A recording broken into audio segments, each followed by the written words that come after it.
Namaste, Jai Hind, and welcome again to Lumos Talkies. Today, it's my pleasure and an honor to talk about this wonderful web show that has come out on Netflix called Operation Safed Sagar, which has not only uh, honored our Indian Air Force and upheld its prestige to the utmost measure possible. It's one of the best shows that I've seen in a long time, and especially coming from a platform like Netflix, which has been bashing India and its narrative. And so it's a breath of fresh air that films like Dhurandhar, which are not right wingish but nationalistic. They depict our nationalist pride, and web shows like Operation Safed Sagar, uh, which you know represent the Indian Defense Forces in the most positive light which they deserve, because इतिहास गवाह है, as history stands testament to the fact that we as a nation or as a civilization have never been aggressors or have never had the intent to invade other people's lands. Now, first of all, before I start talking about my views and thoughts on the show, I would love to mention that my late father was also a first hand witness to this war. I was 10 years old, and in 1999, when the full fledged Kargil war happened, which the Pakistanis have still not, till date, not taken ownership of. In fact, they were disgusting enough to not claim their own jawans and officers' corpses. They disowned them. And this web shows completely exposes their fake narrative that they've been selling to the Western world and to the United Nations for the longest time, and till date continue to do so, as we saw last year in the Pahalgam attack. And they keep saying that they do not endorse or support terrorism, but I guess web shows like this and हमारे भारतवर्ष का पक्ष अब दुनिया के सामने आ रहा है, and दुनिया की आंखें खुलेंगी. So better late than never, देर आए दुरुस्त आए. तो हमने तो ये देखा है बचपन से, जगह जगह बम फटना. इनफैक्ट घर से हम निकलते तो सर पे कफन बांध के निकलते थे कि आज पता नहीं जिंदा वापस आएंगे नहीं आएंगे. पब्लिक ट्रांसपोर्ट में कभी भी कोई लोकल ट्रेन फट रही है, कभी कुछ हो रहा है, कभी कुछ हो रहा है, कभी जर्मन बेकरी में ब्लास्ट हो जा रहा है, कभी लियोपोल्ड कैफे पे 4 आर्म्ड गनमैन उतर आ रहे हैं. 26/11 कौन भूल सकता है. सो खैर, कमिंग बैक टू ऑपरेशन सफ़ेद सागर, जिमी शेरगिल जी बहुत ही उम्दा कलाकार हैं, बहुत ही अच्छे एक्टर हैं. और अगेन उनकी एक्टिंग के तो क्या कहना है. He is played again a fighter pilot. It's about the golden arrows who played a very pivotal role in helping our Thal Sena, our Indian army, who was fighting in the tough terrain of Dras sector, Kargil. And the Pakistanis wanted to take Kashmir by cutting off National Highway number 1 from Ladakh, and that was the plan. And since the Pakistani regular Northern Light Infantry soldiers were dressed up as Mujahideen, but they were being constantly aided and reinforced by the regular forces under late general Pervez Musharraf साहब, जो कि चांदनी चौक की पैदाइश थे, तो जिस थाली में खाया उसी में थूकते हैं वो तो खैर फितरत रही है इन लोगों की.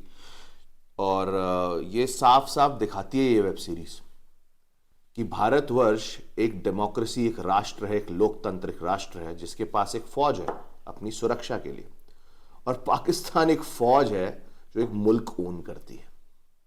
इनफैक्ट एक डायलॉग भी आता है शो में जहाँ पे कहा जाता है कि आपको पता है कि एक रेगुलर कर्नल भी पाकिस्तानी फ़ौज में कम से कम 5 एकड़ ज़मीन लेकर रिटायर होता है. आवाम भूखी मर रही है, लेकिन आपको जिहाद छेड़ने के लिए, गजवा हिंद करने के लिए पूरा पैसा और टाइम है, तो आपकी प्रायोरिटीज़ ही गड़बड़ है। मतलब they just can't live and let live. They divided a nation into 3 parts and still they have no respite. और आत्मग्लानि तो दूर की बात, लेकिन ये वेब शो हमारे ना ही सिर्फ थल सेना, अब तक हमने फौज पे फिल्में बनती हुई, थल सेना पे, ऑन ग्राउंड फोर्सेस, इन्फेंट्री वगैरह पे हमने काफ़ी फिल्में बने देखी हैं। बॉर्डर 1 बहुत अच्छी फिल्म थी। प्रहार, जो हमारे ब्लैक कैट कमांडोज बेलगाम में ट्रेन होते हैं कर्नाटका महाराष्ट्र बॉर्डर पे, उसके बारे में बहुत बढ़िया फिल्म है। लक्ष्य हमने देखी है, जो कि LOC कारगिल हमने देखी है। बहुत गिने चुने फिल्म मेकर्स रहे हैं जिन्होंने फ़ौज के ऊपर फिल्में बनाई हैं which are as close to reality as possible. हालांकि वो अपने बॉलीवुड के कुछ गाने वाने ये वो एलिमेंट्स उसमें डालते हैं, लेकिन कम से कम वो फिल्म पहुंची तो लोगों को अवेयरनेस तो क्रिएट होती है कि क्या बलिदान है हमारे सिपाहियों का, हमारे अफसरों का, हमारे JCO साहब्स का, हमारे सूबेदार का, हर किसी का। ये पहली बार मैंने देखा है कि इंडियन एयरफोर्स पे कोई एक जेन्युइन ऑथेंटिक वेब सीरीज़ आई है। इसमें जितने भी नए लड़के हैं, माफ़ कीजिएगा, मैं उनके सबके नाम मुझे याद नहीं है, लेकिन सबका काम बहुत अच्छा है। हमारे जो सिद्धार्थ साहब हैं, दक्षिण भारत से आते हैं, रंग दे बसंती में भी हमने उनका काम देखा था। उनकी निजी व्यक्तिगत विचार क्या हैं पॉलिटिकली, उससे फ़ौज को कभी लेना देना नहीं रहा। फ़ौज को सिर्फ तिरंगे को अपहोल्ड करने से लेना देना रहा है। उनका भी काम बहुत अच्छा है। He plays Ahuja, and Ahuja साहब को किस तरह से टॉर्चर किया गया, सिर्फ उनको नहीं, हमारे जितने भी POWs पकड़े गए थे, इन्होंने जिनीवा कन्वेंशन की धज्जियाँ आज नहीं उड़ाई हैं ना 99 में, 65 हो 71 हो, आप दुनिया की तारीख गवाह है कि इन लोगों ने कभी भी ह्यूमन राइट्स तो छोड़ दीजिए, आप सिगरेट बट से जलाना, और इतनी गोरी डिटेल्स इसमें बताई गई हैं जो कि हमको तो पता थी क्योंकि हम तो फ़ौज के बच्चे हैं और फ़ौज कभी भी अपने बच्चों का अबैंडन नहीं करती।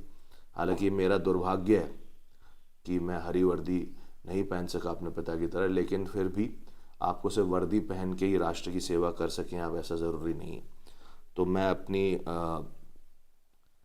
खुद की कैपेसिटी में जो प्रयास कर सकता हूँ, जितनी कोशिश कर सकता हूँ कर रहा हूँ, इस कैमरा के माध्यम से, अपने रिव्यूज़ के माध्यम से, अपनी जो मैं फिल्में बनाने की कोशिश करता हूँ उसके माध्यम से, कि हम देश सेवा कर सकें और सही पक्ष हमारी आवाम के सामने, हमारे राष्ट्र की जनता के सामने रख सकें, जो ये वेब सीरीज़ बहुत ही बढ़िया तरीके से करती है।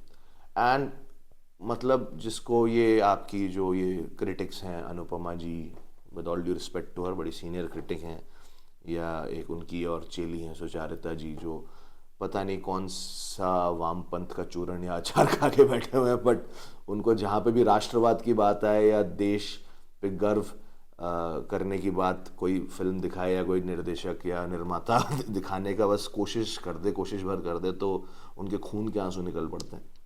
तो आई गेस ये भी उनके ज़ख्मों पर नमक छिड़कने का काम करेगा। अब तो उनके खुद के दल के लोग धुरंधर की तारीफ करने लगे हैं।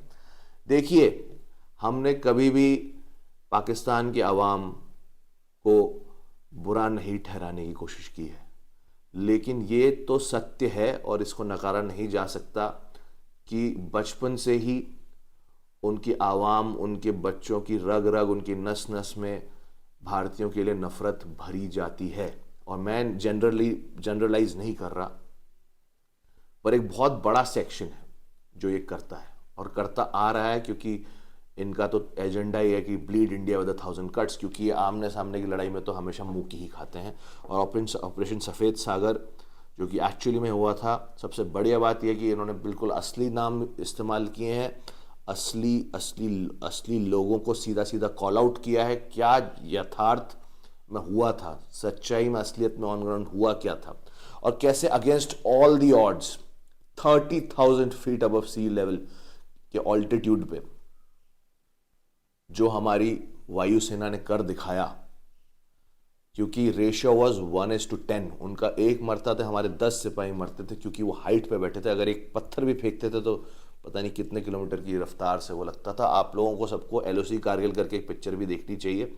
गाने आगे बढ़ा दीजिएगा, विक्रम बत्रा, मनोज पांडे, अनुज नायर, इन सबका बलिदान, ठीक है, मतलब कि आप उसको देखिए। तो जेपी दत्ता साहब को सलाम है। और मैं तो ये रेकमेंड करूँगा कि आप ऑपरेशन सफ़ेद सागर देखने से पहले एलओसी कारगिल ज़रूर देखिए। आपको यूट्यूब पे मुफ्त में मिल जाएगी एचडी प्रिंट में। 30 मिलियन व्यूज़ हैं उसके। अल्ट्रा कोई प्रोडक्शन हाउस है, उसने उसको किया हुआ है, शायद अमेजॉन प्राइम पे भी है। तो वो आप देखने के बाद अगर ऑपरेशन सफ़ेद सागर देखेंगे तो आप डॉट्स को ज़्यादा अच्छे से कनेक्ट कर पाएंगे कि एक्चुअली क्या, किस तरह से वायुसेना और थल सेना, एयरफोर्स और आर्मी ने एक मिल के साथ में आके ये ऑपरेशन, इस ऑपरेशन विजय और ऑपरेशन सफ़ेद सागर को साथ में जोड़ के अंजाम दिया और हमारी पीक्स को रिकैप्चर किया। Tiger hill, Tololing, 0.5140 and multiple peaks. क्योंकि अगर ये नहीं करते हम, और ये सबसे ज़्यादा दुख, सबसे ज़्यादा जो पीठ में छुरा घोंपने वाली बात है, जो आपका खून खौला देगी ये वेब सीरीज़, कि हमारे स्वर्गीय दिवंगत श्री वाजपेयी साहब, अटल बिहारी वाजपेयी जी, जो जब तब हमारे प्रधानमंत्री थे, वो लाहौर बस यात्रा अमन की आशा लेकर के गए थे और उसके बाद ये हुआ है, उसके जस्ट बाद। अब आप सोचिए, और जिस हालत में इन्होंने हमारे फौजियों की लाशें भेजी हैं। और एक लक्ष्य फिल्म मेरी बहुत पसंदीदा फिल्म है, फरहान अख्तर साहब ने बनाई है, जावेद अख्तर साहब ने लिखी है। उनको ये तो दाद देनी पड़ेगी कि उन्होंने कम से कम बाकी वामपंथियों की तरह ये एजेंडा तो नहीं चलाया कि भैया हमारी डिफेंस फोर्सेस की शौर्य पे कभी उन्होंने प्रश्न चिन्ह नहीं उठाया, जैसे कि कई हमारे नेतागण, और कई खून खौलता है मेरा। और मैं जानता हूँ कि जितने भी लोग, चाहे वो हिंदू, मुस्लिम, क्रिश्चियन, ईसाई, सिख भी हैं, सब भाई भाई, जो लोग सच में तिरंगे से प्यार करते होंगे, उन सबका खून खौलता होगा जब कोई भी हमारे वायुसेना, थल सेना, नेवी, इन सब के शौर्य पे कोई भी प्रश्न चिन्ह उठाता है और हमारे से ही सबूत मांगता है, हमारी सेनाओं से, कि उन्होंने सच में कोई जंग जीती है कि नहीं जीती। अरे कब इन्होंने कोई चीज़, कोई नैतिकता से जंग लड़ी है? हमारे पड़ोसियों ने। अरे ऐसे पड़ोसी तो भगवान दुश्मन को भी ना दे। तो आप चाहे गुरु ग्रंथ साहिब पर हाथ रख लीजिए, या कुरान पर रख लीजिए, या भगवत गीता पर रख लीजिए, या बाइबल पर रख लीजिए, जो इस देश से, इस तिरंगे से, ट्राई कलर से प्यार करता है, वो इस वेब सीरीज को प्यार करेगा ही करेगा। और आप जो बातें करते रहते हैं ना, अनुपमा जी और ये सुचारिता जी जैसे लोग, कि बढ़िया जिंगोइस्टिक है। अरे जिंगोइस्टिक क्या है? जितनी तारीफ की जाए कम है। और यहाँ पे आप देखिएगा कैसे एक्सपोज किया गया। हमको तो सारी चीज़ें अंदर से पता थी, लेकिन हम, जैसे बच्चन साहब लक्ष्य में कहते हैं, मैं मुद्दे से थोड़ा भटक गया, भावनाओं में बह गया, माफ कीजिएगा, लेकिन जब हमारे भी सैनिकों का खून में उबाल आया, खून खौल रहा था कि जिस हालत में हमारे साथियों की, हमारे तो वो पूर्वज हो गए, वो आसमान से हमको देख रहे होंगे, जहाँ से भी, स्वर्गलोक से वीरगति को जो प्राप्त हो गए, जिस हालत में उनकी बॉडीज को, जिस तरह से उनको टॉर्चर किया गया, उनके गुप्तांगों को, उनके प्राइवेट पार्ट्स को मतलब काट दिया गया, उनको सिगरेट बट से जलाया गया, वो सब इसमें दिखाया गया गोरी डिटेल में। और देखिए, आंखें खोल के देखिए, अपने बच्चों को भी दिखाइए, डरिए मत। उनको पता होना चाहिए कितना बलिदान गया है इस देश की सीमाओं को सुरक्षित रखने के लिए। और आप जब ये देखेंगे तो आपको लक्ष्य, अगर जिसने देखी है तो वो भी देखिएगा, एलओसी कारगिल देखिएगा, लक्ष्य देखिएगा, फिर ये दिखाइएगा। उसमें बच्चन साहब कहते हैं ये इंडियन आर्मी है, हम दुश्मनी में भी एक शराफत रखते हैं। और कर्नल दामले का उन्होंने रोल निभाया है। मराठी में कहते हैं, हमारे मराठी में कहते हैं कि स्वतःच्या घर संभालू शकत नाही आणि जाते जग झंगायला, मतलब खुद का घर तो संभलता नहीं है और चले हैं दुनिया जीतने, दुनिया पे फतेह करने, गजवा हिंद करने, लाल किले पे आप अपना झंडा लहराएंगे। अरे आप 1000 जन्म ले लीजिए, जब तक हिमालय खड़ा रहेगा गंगा भी बहती रहेगी। हमारे राष्ट्र का आप कुछ नहीं बिगाड़ सकते। ऑपरेशन सफ़ेद सागर की मैं बारे में क्या ही टेक्निकलिटी की बात करूं। एरियल कॉम्बैट सीन्स आप देख लीजिए। बचपन में हम ये देखते थे, क्या अमेरिका अपना एजेंडा नहीं चलाता? क्या एलियंस आएंगे तो अमेरिका बचाएगा? हाँ, जब भी दुनिया क्राइसिस में आती है तो अमेरिका बचाता है। तो हम तो टॉप गन जैसी फिल्में देख के बड़े हुए हैं। अभी एक फिल्म आई थी फाइटर, उन डायरेक्टर साहब की कुछ फिल्में मेरे को पसंद भी हैं, with all due respect to him. एक फिल्म बनाने में बहुत मेहनत लगती है, पर जो वो फिल्म नहीं कर पाई, इसने करके दिखा दिया कि असली में एयरफोर्स, हमारी इंडियन एयरफोर्स का मादा गया है। स्टोन एज के, अरे अमेरिका का क्लिंटन तक थर थर कांप गया था। ठीक है, स्टोन एज के मिग 21 के साथ क्या कर दिखाया। और अब तुम्हारे पास राफेल है, और ये अपनी F-16 लेकर के भी। और तब तो वाजपेयी साहब ने LOC क्रॉस ना करने के साफ निर्देश दे रखे थे। तो इसकी मैं क्या ही बात करूं। एरियल कॉम्बैट आप सीन्स देखिए, ये है सीमलेसली VFX को इंटीग्रेट करना। अब ये मुझे एग्जैक्टली पता नहीं कि उन्होंने असली जेट्स का इस्तेमाल एरियल कॉम्बैट सीन्स में तो मुझे नहीं लगता किया होगा, लेकिन ये अच्छा VFX है, दिख रहा है कि पैसा सही जगह लगाया गया है। तो खैर, इसको तो मैं दूंगा 10 आउट ऑफ 5 स्टार्स। भाई साहब सब देखिए और अपने बच्चों को दिखाइए, डरिए मत कि 18+ होने चाहिए। अब बाकी अनशन चीजें तो उनको देखने देते हैं बच्चों को, आजकल हाथ में iPad पकड़ा देते हैं कि परेशान कर रहा बच्चा, जैसे ही चुप हो जाएगा। ये दिखाइए ना बेटा के अंदर एक राष्ट्रभक्ति की भावना खुद आ जाएगी। जैसे हम जब बचपन में, हमको हमारे पिताजी बोलते थे, देखो बेटा डरो मत, प्रहार भी देखो, बॉर्डर भी देखो, है ना। और ऐसी वेब सीरीज मैं तो कह रहा हूं, एक एक एपिसोड रोज आप थिएटर में रिलीज करो, मैं थिएटर में जाके पैसे देखने को तैयार हूं भाई। ऐसे राष्ट्रवादी फिल्म मेकर्स को हमको सपोर्ट करना है। और जब नेटफ्लिक्स जैसे प्लेटफॉर्म ऐसी फिल्मों को अब रिलीज करने के लिए, ऐसे वेब शोज को रिलीज करने के लिए मजबूर हो गए हैं, तो अब भारत का जो पक्ष है वो खुलकर सामने आएगा कि हम लोग कभी भी विश्व शांति के विरुद्ध नहीं रहे हैं। ये लोग हमको चैन से रहने ही नहीं देना चाहते। चलिए, मैंने बहुत बोल लिया। ऑपरेशन सफेद सागर जरूर देखिएगा। जय हिंद।